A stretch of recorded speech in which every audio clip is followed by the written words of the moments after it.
Hello friends नमस्कार आमार नमिता ए निधि चेनेलলৈ আপোনালোকক স্বাগতম জনাইছো আৰু আশা কৰিছো আপোনালোক সকলোৱে ভালে আছে আমিও ভালে আছো। এতিয়া মই স্কুল যাবলৈ ওলাইছিলো কিন্তু বৰষুণ দিছে কাৰণে অলপ ৰবলগীয়া হৈছে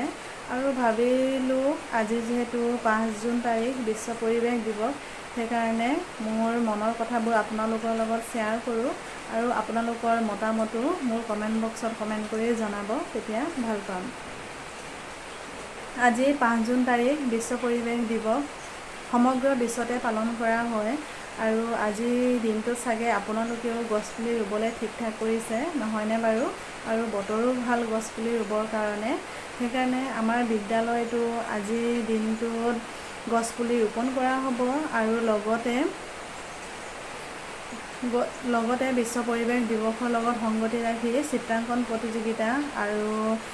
ৰচনা লিখা প্ৰতিযোগিতা অনুষ্ঠিত কৰা হ'ব আৰু প্ৰতি বছৰে বিশ্ব পৰিৱেশ দিৱস এটা বিষয়বস্তু অৰ্থাৎ এটা থিমক লৈ উদযাপন কৰা হয় আৰু এই বছৰ এই থিমটো হৈছে বিট প্লাষ্টিক পলিউশ্যন অৰ্থাৎ প্লাষ্টিক প্ৰদূষণ ৰোধ কৰা। সেইকাৰণে আমি ইয়াৰ ওপৰত লক্ষ্য ৰাখি এইবাৰ নতুনকৈ এটা প্ৰতিযোগিতা অনুষ্ঠিত কৰিছোঁ আৰু সেইটো হৈছে পেলনীয়া প্লাষ্টিক বটলৰ পৰা পাত প্ৰস্তুত কৰা। গতিকে ভাবিছোঁ আজি দিনটো সুকলমে পাৰ হ'ব আৰু বৰ্তমান সময়ত অধিক মাত্ৰাত গছ-গছনি কটাৰ ফলত আৰু অধিক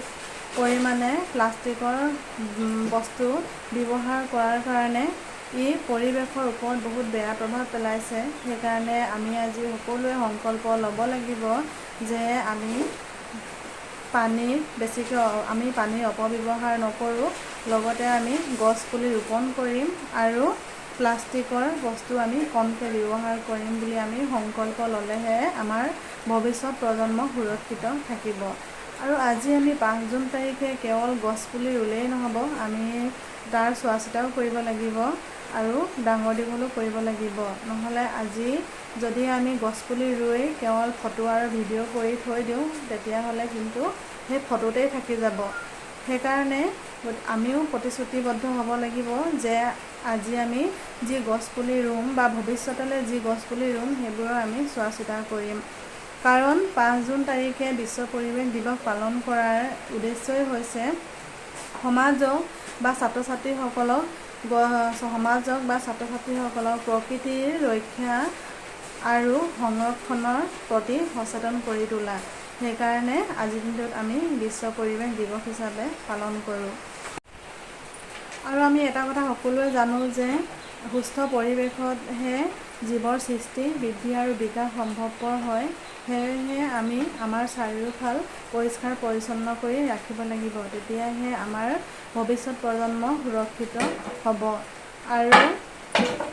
আমি জানোৱেই গছ থাকিলেহে মানুহ থাকিব। গতিকে মোৰ মতামত আপোনালোকৰ লগত আগবঢ়ালোঁ আজিৰ দিনটোত গতিকে আপোনালোকেও